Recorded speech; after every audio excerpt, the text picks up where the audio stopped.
আল্লাহ যদি তোমাকে কোনো বিপদ স্পর্শ করায়, আল্লাহ যদি তোমারে কোনো বিপদে ফেলে দেয়, ওই বিপদ থেকে উদ্ধার করার তিনি ছাড়া আর কেউ নাই। জোরে বলেন ঠিক কিনা?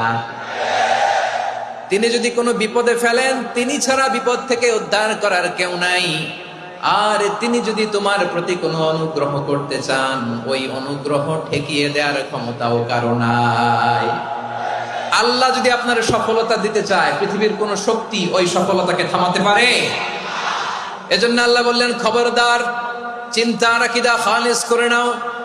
ওয়া ইয়ামসাসকাল্লাহু বিদুররিন ফালা কাশিফা লাহু ইল্লা হু। আল্লাহ বিপদে ফেললে বিপদ থেকে উদ্ধার করার কেউ থাকে না। আর আল্লাহ যদি তোমার প্রতি দয়া দেখাতে চান, অনুগ্রহ করতে চান, ওই অনুগ্রহকে প্রতিরোধ করার মতো ক্ষমতা কারো নাই। তিনি তার বান্দাদের মধ্য থেকে যাকে ইচ্ছা তাকে দেন, যত ইচ্ছা তত দেন। তিনি ক্ষমাশীল, তিনি মেহেরবান। সুবহানাল্লাহ। তিনি ক্ষমাশীল, তিনি মেহেরবান। তাহলে এই আয়াত থেকে আমরা বুঝতে পারলাম, আমরা যদি বিপদে পড়ি আমাদেরকে কেউ বাঁচাতে পারে না। আমার বাবা আমারে বাঁচাতে পারে? হ্যাঁ? আমার মা আমাকে বাঁচাতে পারে? আমার বন্ধু আমারে বাঁচাতে পারে? আমার দলের কর্মী আমাকে বাঁচাতে পারে? আমার পীর সাহেব আমারে বাঁচাতে পারে? আমার পটুয়াখালীর ভাইয়েরা খেয়াল রাখবেন, বাঁচাতে পারে এক মহান সত্তা, উদ্ধার করতে পারে এক মহান সত্তা। চিৎকার করে বলুন, তিনি কে? আবার আল্লাহ বললেন, আম্মাই ইউজিবুল মুত্তাররা ইযা দাআহু ওয়া ইয়াকশিফুস সুআ ওয়া ইয়াজআলুকুম খুলাফাআল আরদ আইলাহুম মা'আল্লাহ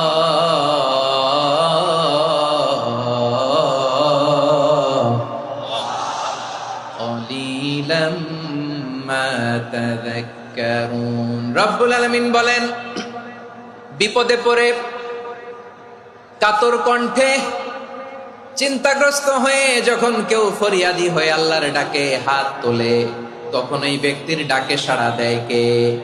বিপন্ন অবস্থায় আপনি যখন কেঁদে কেঁদে হাত তুলে আপনার দুঃখের কথা জানান, আপনি যখন ডাকেন তারে, তখন আপনার ডাকে সাড়া দেয় কে?